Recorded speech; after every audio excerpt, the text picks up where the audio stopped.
Hannah, that was fucking dangerous. It was fucking dangerous. I know it was fucking dangerous. Look, here's my tooth. You could have died. Do you know that? Shit, calm down, girl. We survived the life or death situation together. Be chill. Fuck. I am very calm.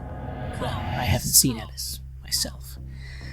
If you can make sure no one's watching us, I could at least get a proper look at the blood samples. Absolutely. I will be back for you after the day's work. Yes, we have another one. This is Red Moon Role-Playing.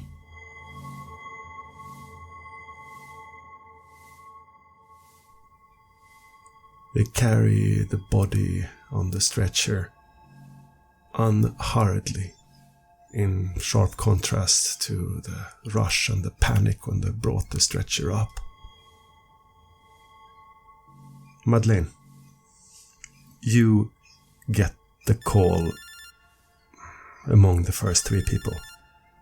There's been a fatality on B ward, 3rd floor, only 5 cells away from Paul, the neighbor of Francis' old cell. I'm not that kind of doctor. No, you're not, but you still get the notifications. You still get the call on the radio. And they probably want you on standby for, the other kinds of effects that often accompany a death, rather than the death itself. Because there's nothing any doctor could do in this case. Grief counseling. Yeah, that's probably what's waiting. You're in your office. You share it with 2 other staff members. One of them is on the interview and correctional board, and the other one is in housing administration.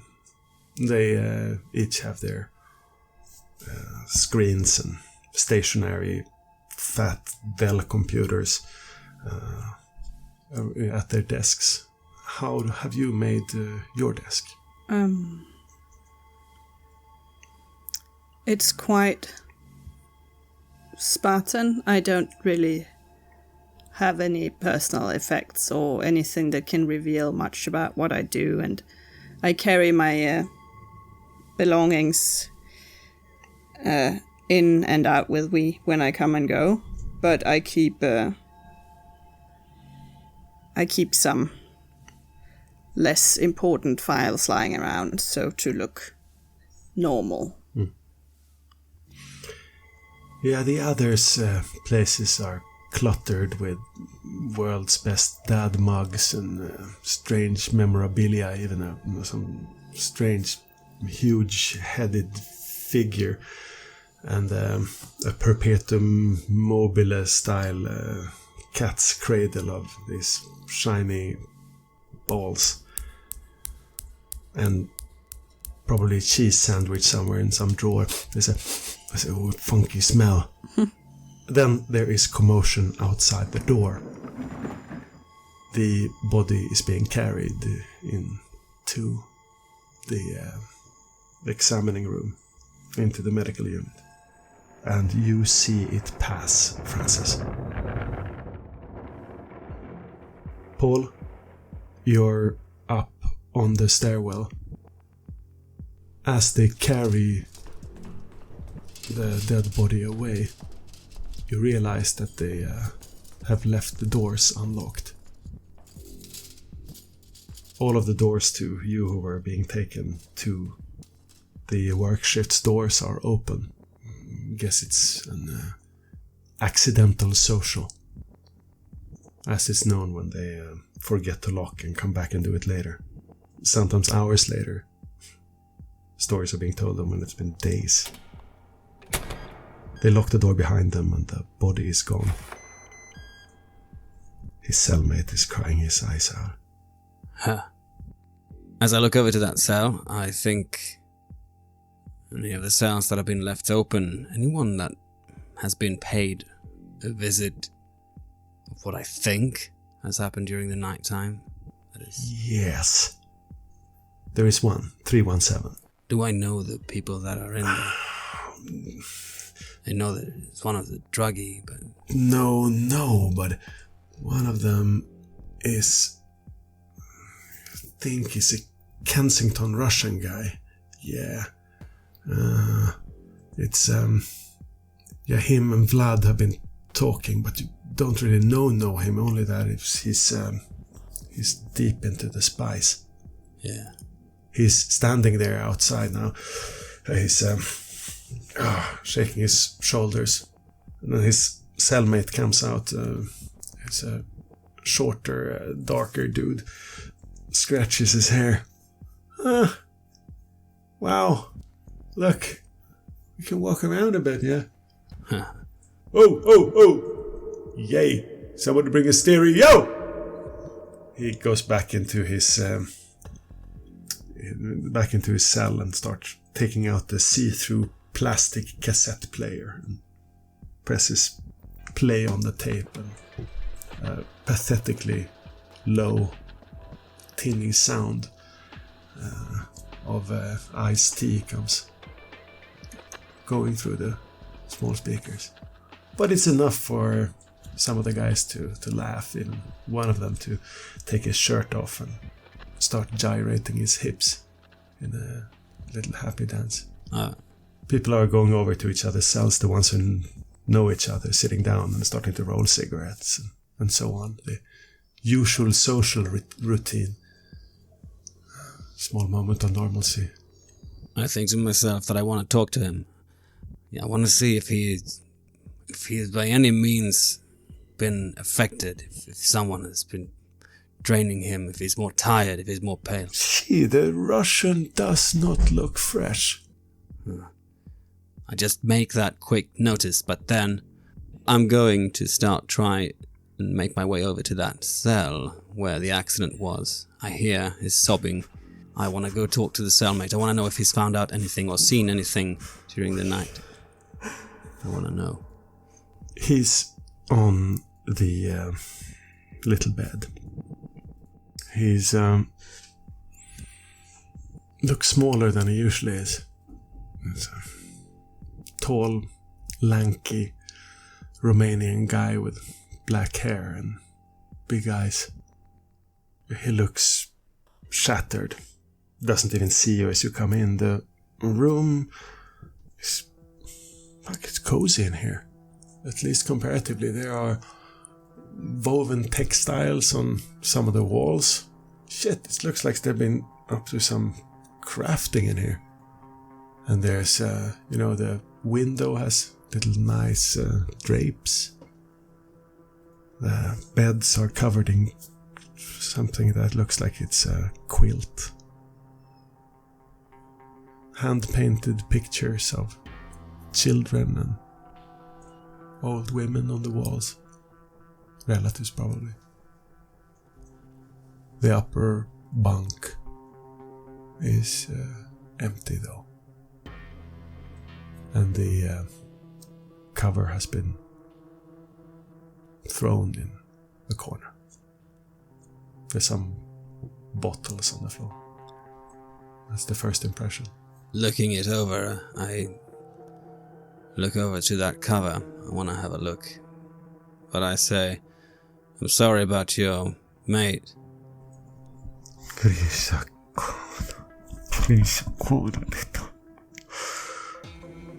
just mumbles something in an unfamiliar tongue and leaves you to it. I go and I look at it. Lift it up.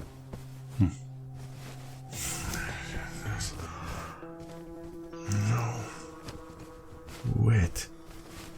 It's strangely heavy in one corner. Huh. Wait a second. I start feeling my hands almost. Squeezing. Yep, there is something. Yep, definitely.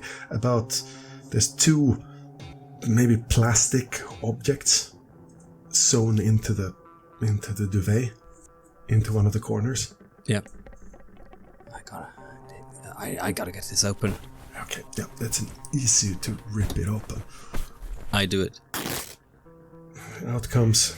There's some some feathers, and shit. There's a brand new Nokia phone and a small compact video recorder. What the hell is this? With these small, DAT tapes. There's an extra pack of DAT tapes, and they look used. They've been open. I pocket them as quickly as I can.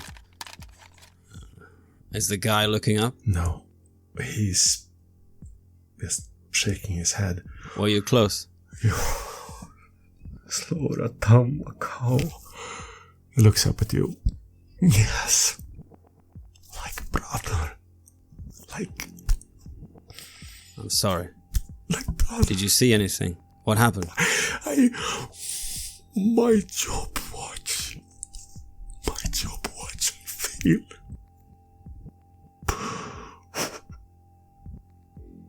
He was getting weak.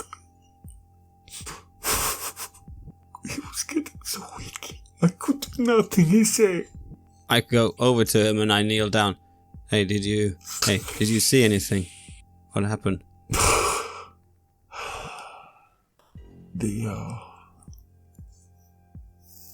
Did he say you once policeman, yes? Yeah. Then tell me this. How can killer be not seen? How? Did you see the door opening? Someone come in? No. No one came in? Only screw when locking for night. Yeah. And now screw opening door. Any sound? Looks around. Yes, there's been sound. I walked once. Middle night. This was 5 nights ago. Yes, that was the last time you saw the shadow entering this cell. Huh. Yes, I wake and I hear dripping. I think I go to the toilet. I look at water. Right. But no, nothing wrong. I go back to bed, but it's cold in the room. Very cold in the room. And I don't know if I sleep and dream or if I see, but at night one can see a reflection of streetlight there, coming through your window.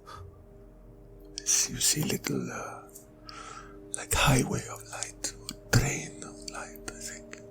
I always think of train that will take me away from here. This night, there's this glistening in the air.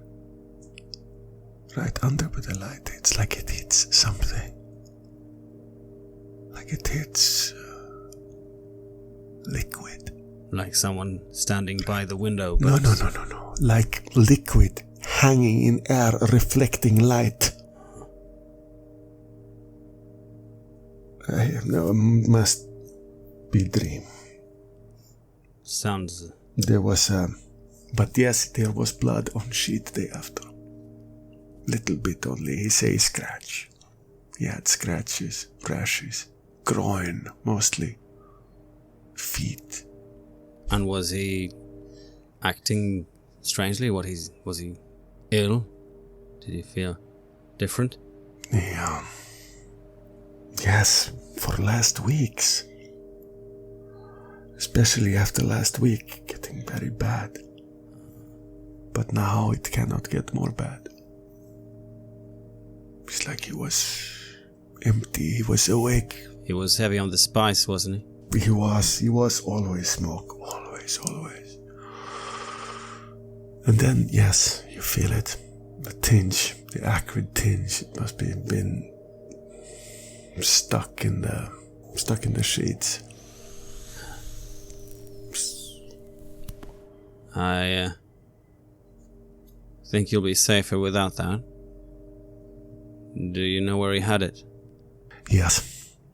He goes down on his knees by the toilet, and he shifts a pipe to the right, and you see, shit, that's not the pipe, that's a covering on top of the pipe. Just clicks it a little bit, and fishes out what looks like a roll of little bit wet toilet paper, and hands it to you. Inside the roll, there's clearly some sort of herby thing in a plastic bag. I hold out my hand. Yeah, there. Yeah, take it. I'm sorry about Lada. Yeah, take it. Get it away. Get it away. Slada was an idiot, but he was kin and he was a friend. We only get so much in here. One thing, Mr. Ex-policeman. I talk to you more I talk anyone. I should not talk like this. Family doesn't like me talking. No. One thing. Get this man. Get this thing. Someone did this to him. I don't care if it's impossible. Someone did this to him. Get him. I nod. I look him straight in the eye. And then I feel like I'm caught in a moment of being someone else, someone that I used to be. And then I feel the urge to put my fingers in my mouth and start biting my nails. Keep a hold of it, and I just back up and leave. I'm gonna get these into my cell just before I get to work. Yeah. You see the screws coming down the hall, but you got just enough time to sneak them into your room. Where do you put them? I've had Cellmate is still sleeping, fortunately. Yeah. Well, there's not much places. I haven't managed to make a secret stash as of yet. Luckily, Rodney doesn't care too much. I think it's gonna have to be in around the pillow, or if I can squeeze it into the side of the bed sheet. Do a provisional thing. Not that I have sewn any compartments or anything yet, but yeah. That should do it, at least for a while. In the infirmary. The body comes down together with 3, 4, 5 screws. And a medical orderly calling for the doctor on the phone. He waves at you, Madeleine. Oh. So, maybe I should call cellmate down for you to talk to, and so on. Maybe. Also, I know he had a couple of friends. You can do that. The orderly goes. Get them down for you to talk to. If there is someone who requests to talk to you, you will know, of course, but do you want to take anyone special in? Well, did anyone see it happen? There was a cellmate in the room when he expired. Yes. Yes, it would probably be best to talk to him. Yeah. Yes. Yeah, I will call him as soon as I can. I just need to get this first bit out of the way. He helps wheeling the stretcher into the examining room. And the orderly is a bit frustrated. Shit. So much stuff to take care of here. He moves around and gets some paperwork, puts it down on a desk. He looks at the body. He clearly has no idea what he's going to do next. What does it look like? It's the man is small, pale. He has no socks. There's a little bit of... oh, shit. It looks like either track marks or something else on his feet. Either he has been injecting drugs through the sides, the veins on the sides of his lower legs, or something else has made now infected penetrative marks there. Same thing on the other leg. Nothing visible on the neck and so on. But that's not the only place. He has a terrified, confused look in his face, mouth half open in some sort of strange grin. The eyes have been laid shut. But there's a thin line of white. His head is contorted to the right side.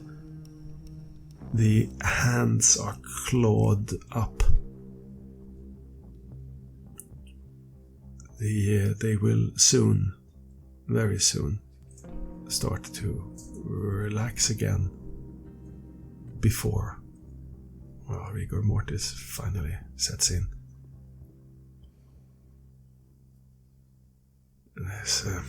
Doesn't look like he has anything on his fingernails or anything like that. At least not that you can tell from this distance. He's fully clothed, so that's all you can make out in a quick glance. But yeah, you don't have much more time to examine the body. But is there anything specific you are looking for? Well, if I noticed the marks on his feet, I mean, are those bite marks? It's hard to tell. It's you would need a closer examination for that, or someone would need to make a closer examination. So no, that's all you can tell at a glance. The screws stand around. One of them is breathing heavily. The other ones are all silent. The guy breathing heavily has the cap in his hand. It's a tall, bald guy. Oh, this is pain. Another one. Another one. Oh, this is it's not good work every time. It's not good every morning. Ush. I'll go get coffee. He stands and goes out of the door. So it's all up to you what you do from here. There's not much I can do. No, the proceedings, you could observe them. There's their cellmate, of course. Yes, I think that I'm going to have to do my actual job and offer therapeutic assistance. Although I am very curious about the body, but you pass the door to Francis's cell on the way to you to the door. You do have the paperwork for him to assist out there. You mean that I can let the prisoner out into the chaotic infirmary to assist? There's 3 screws out there, and he didn't know he had a fucking clue what he was doing. But of course it would be risky, and of course it would be pushing it. I mean, yes, it would be very good to let out Francis and have him take a look at the body if possible, but I would kind of need the guy who does the examination to sort of sign off on that. Yeah, and I mean, he should be right there outside that door.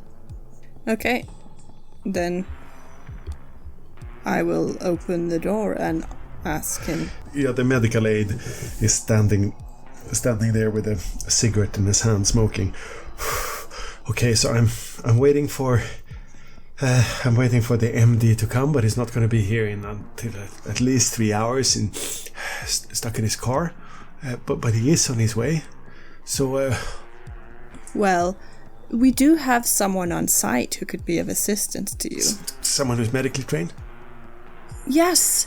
I believe that the prisoner was who's he the guy you were talking about that could possibly assist in here? Yeah, he's just been resting here. There was some trouble with some of the other inmates, but he's the low risk psych case. Yes. Yeah. Perfectly harmless. Much better now. I've actually been wanting to give him something to do to stimulate him, and he does have a medical background. So just as assistance, it might be useful. Fuck you know that I would have the doctor send off on this really, but can you do an intelligence plus little persuasion roll, perchance? 3 9s. The ruse works. I mean, this is not regular. The medical doctor should sign off on it, but there's something mischievous that awakens in this orderly's eyes. Fuck it, if he's 3 hours late for taking care of a corpse and he can't be bothered, fuck, he sounded drunk also. Now go ahead, do it. It's 3 screws in there. What's the harm? Yes. I'll keep 2 screws in there, and he can take an initial look. Yes, exactly. All right. He will just be there to assist you. Yeah, me and Brakla, he says, referring to the Russian orderly. Yes, absolutely. Okay, we got this. Mm-hmm. We got this. All right. Excellent. Are you going up to talk to the? Yes, I thought that I might. All right. Yeah, you need the escort and stuff, of course. He pokes his head in and waves for one of the screws to accompany you up to the cell. I let out Francis. You do. And the orderly stands by and says like, I think if you use the key card there, and then you can just use, yes, that's the key, B7, you have it on yours. Yes, you have a standard issue medical wing case. Yep, good, that's the one. You can open it up like that. And lo and behold, the door is opening, Francis. And you have at least 3 more rooms to move about. But it feels like the world.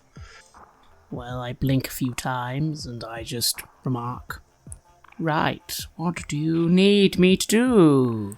Well, dear Francis, would you please assist here?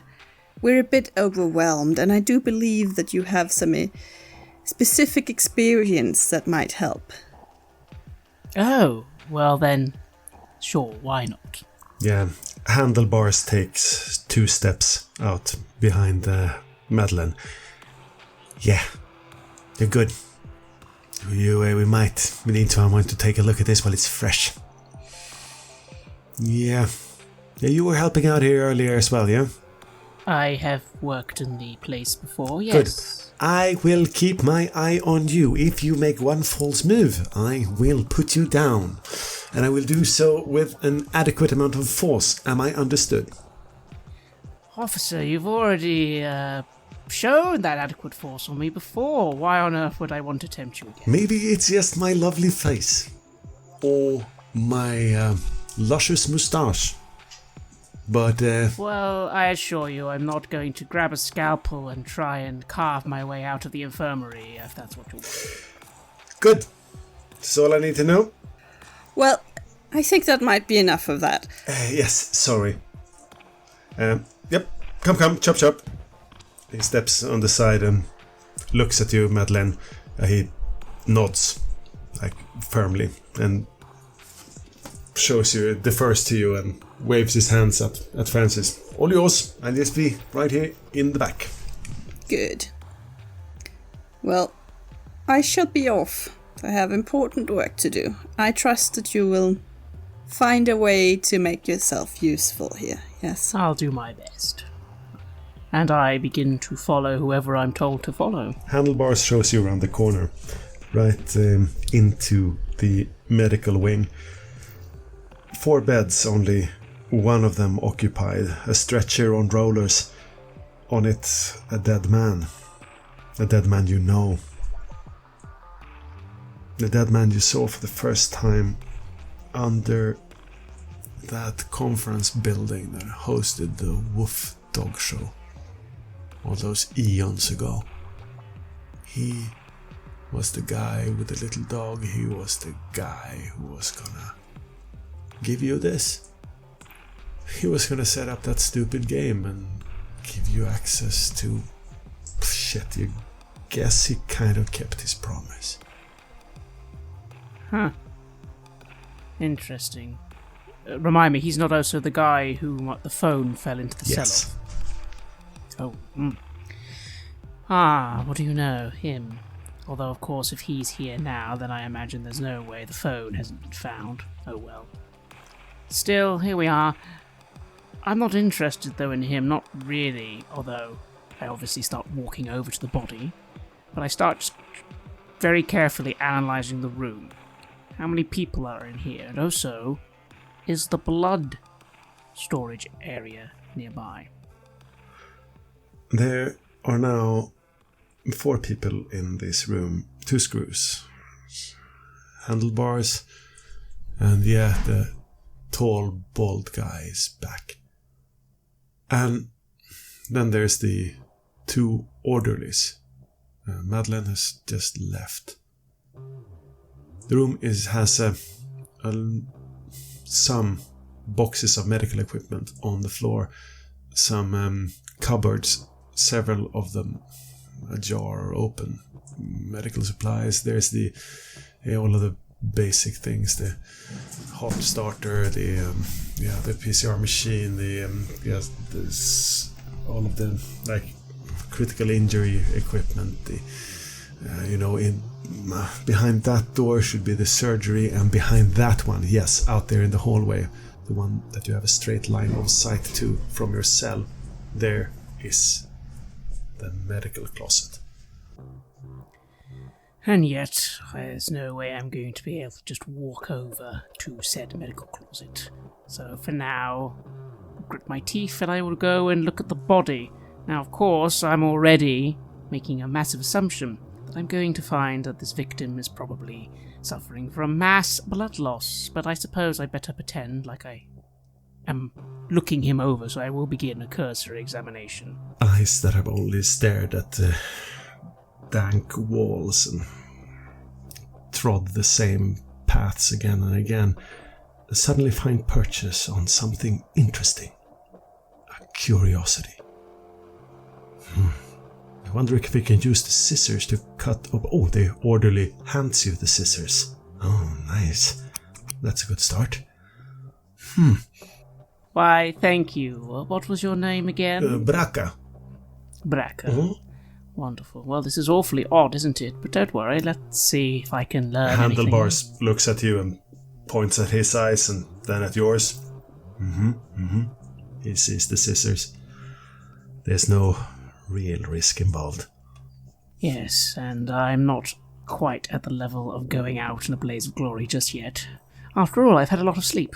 So yes, I'll begin cutting away at what I need to cut at, and let's see, can I actually find the evidence of the blood loss first of all? Evidence of the blood loss is fairly easy.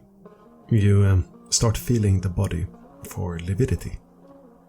There should be now a slight change in hue and consistency in the skin and the body. If he has blood on his back like this, which it seems like he has, there should be substantial... Oh, no, there's Way too little lividity and way too slow. This man does not have a full set of blood in his system. That much is apparent only from a cursory examination. Well, at this I sigh. I'm really sure what else I'm going to find of interest. But then again, that's not exactly the point of this. I remark to the orderly. Oh, I'm sorry. I haven't quite been fully aware of what's been going on the last couple of weeks. I think I've heard...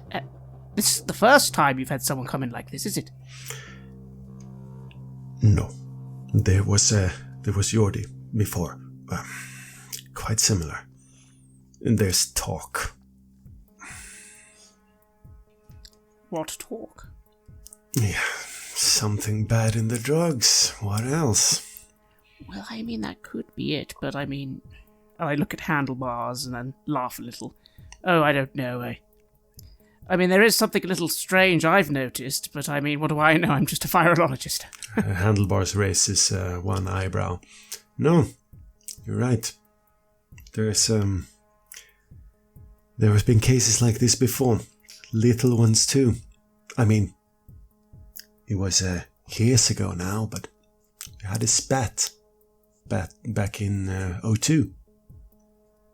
It was bad. Five on the swing. 2 in the VPU. Well, I mean, again, when you look at it initially, there doesn't seem to be any real reason, and yet... Well, you see, at this point, I begin just idly poking at the corpse's neck.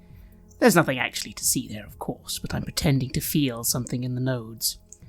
There's a certain, very hard to detect swelling just about here, and... Well, I've actually seen this only once before, would you believe, in Tibet. Handlebars looks uncomfortable. Tibet? Yes. It was a very strange sort of blood infection.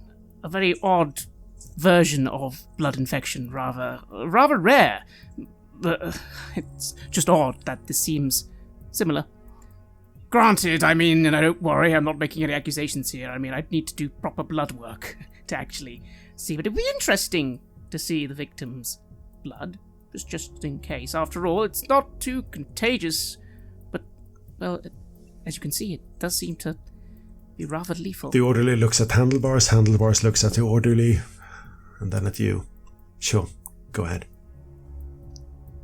Oh, Well, I mean, I'd be happy to assist, but obviously to look at the blood, I'd need a proper... Yeah. The facilities. Handlebar steps over to the medical cabinet and opens it. In there you glance the 1, 2, 3 fridges in there. Right. Full of it. Oh. And then he just goes into the left side and he wheels out the cart. And he wheels out the cart with syringes, and there's even one of these, like, it's an automated blood donor machine. All of it, like, it's a complete kit. If you want to take an ounce, if you want to take the fucking gallon, the equipment is right there on a stainless steel contraption that looks very modern, super recently purchased. Yeah, this here should set you right up, right? Yes, it would actually. All right, I'll just go and I'm sorry, you wouldn't be able to direct me to. Do you have any samples of the other individuals on hand still? I noticed the last time I went in there, it did seem you have a very a good stock here, actually. Quite surprising. Yeah. It's a thing. No. It's nothing strange with that. We supply several hospitals with blood from the prisoners. Of course, it's a voluntary thing. Even gives you a few quid. Yeah. I just nodded. Yeah, that's. I think we got this equipment from the donors. They were so happy with us. From the charity. All right. Well, I'll go in there then for the moment. After we don't want it out here for too long. You know, blood doesn't last long outside of the fridges. Handlebars is just staying glued to your back, but he lets you have a bit of free rein. He is concerned, isn't he? For real. Yes, he is. I almost feel a pang of guilt, but I don't really care that much, really. As I enter the area, I start assessing the fridges. How do they operate here? Are they simply plugged in? Do they have controls on them to control the temperature? Yes. These are sophisticated things. They have temperature control, they have... yes. Fuck. You have seen these kind of fridges before, maybe. A medical plus intelligence roll, please. 6 successes. These are Siemens Schuckert 4689, the last year's model. They have an independent power supply, and they can freeze and they can keep the blood frozen without any external power being connected for up to 3 weeks. They are often used in crisis areas for extreme sensitivity blood or for transport of transplanted organs. They are key-coded with a fingerprint lock, and they have the most sophisticated controls you can think of. These are not cheap items. These are high lab-grade things that have no right to be anywhere close to a public British hospital, no less a prison. I let out a little sigh, because knowing all that, I have a feeling that it's not going to be a simple case of turning them off. No. Or even adjusting the temperature, because that's all you'd need, just a small temperature adjustment, and it would still spoil the blood. But no, I can't access that, at least not right now. Right. No. The one thing you could tamper with is the smaller fridge to the right, where blood for use is kept. Well, that will have to sit on the back bench then. But here it is. This is it. This is where they eat. Yeah, they are see-through also. You see the bags right through the glass. There's just a slight misting in front of it. Handlebars gesticulates towards the for use fridge. See those tubes down there to the left? That's blood samples from the last deceased. I think the coroner only took one of them, so there should be one left. It's marked with name and cell number. Jody Tugwell, right there. Oh, of course, wonderful. Forgive me, I start walking over, but I do it quite slowly as I just look at the fridges with admiration. I've seen these before. This is extremely impressive. Great. You know, there was this one time in Tibet, as I am gabbling, I can't interfere with the machines, but at least I can try looking at the labels. I remember them last time. This time I can look at them a bit longer. Can I see the names? Can I see dates? Yes, you can. And all because of this lovely see-through surface. And also to the meticulous ordering, precision of these things. The labels are printed and very clear. There is cell numbers, but no names. There are blood types given. And I mean, you can't absorb all of the information there, but these are printed out with the printers that belong to the Siemens Schuckert units, so you can quickly identify that there is an additional set of codes. That's not standard. Fuck, you've used these machines. That is not standard. There is a 4-letter code that is not standard on all of them. What is that code? Is it C523? Like it was for Bartholomew? No. PSIL. PSIL. And another... There is one more code. Dark. So dark. And again, I'm running out of time. I start walking over to where I'm supposed to walk, but do any of them have that? I remember last time there was a certain, like an X or something on Bartholomew's one that I could tell that they were sickled out. Yes. They are marked with a pen. Some of them. Are they spread out over all 3 fridges? It looks like... Yeah, these looks like the kinds. Well, I know where they bloody well are, but for now, I will smile and go to the use blood fridge, and I suppose I can look at this bloody blood, although I doubt I'm actually going to find anything of interest, but let's look at the blood samples from the victims. You take them out and you move out into the medical unit. There's some decent analysis equipment here. Suddenly, you're not frustrated. You don't have that feeling anymore. There's something to study. There is something to do. It's like a breath of life that fills your lungs, and it feels good. It feels like you're getting somewhere. Yes, it's true, and at least this is something, but again, I have a wonderful little daydream for a moment that if I could just destroy the entire blood supply here, that would do it. That would cause our blank bodies to come out of the nest. For now, I'll start looking. Who knows, maybe there is a connection between all these people, but I'm still sure this is all them trying to find us. But if it is them trying to find us, why are they so slow? They can't be this incompetent, can they? Somewhere deep in the bowels of the jail, there is a screeching, scratching sound of stuck wheels as another stretcher is rolled through a dark corridor. His massive dark form fills the slab. A circular bulge protruding from his chest, lodged in tight. Is wheeled past 2 sets of barred doors, heavy rusted locks opening and closing behind him. The orderly wheels him into an alcove. Around the alcove closes bars. He is in an open cell, American style.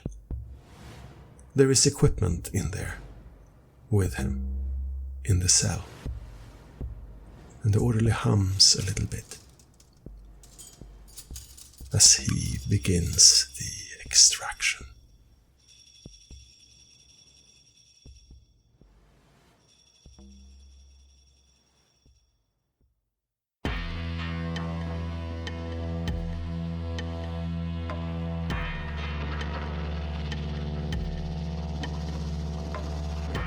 You have listened to an episode of Red Moon Roleplaying, where we played the 3rd season of the chronicle No Man is an Island for Vampire the Masquerade 5th edition.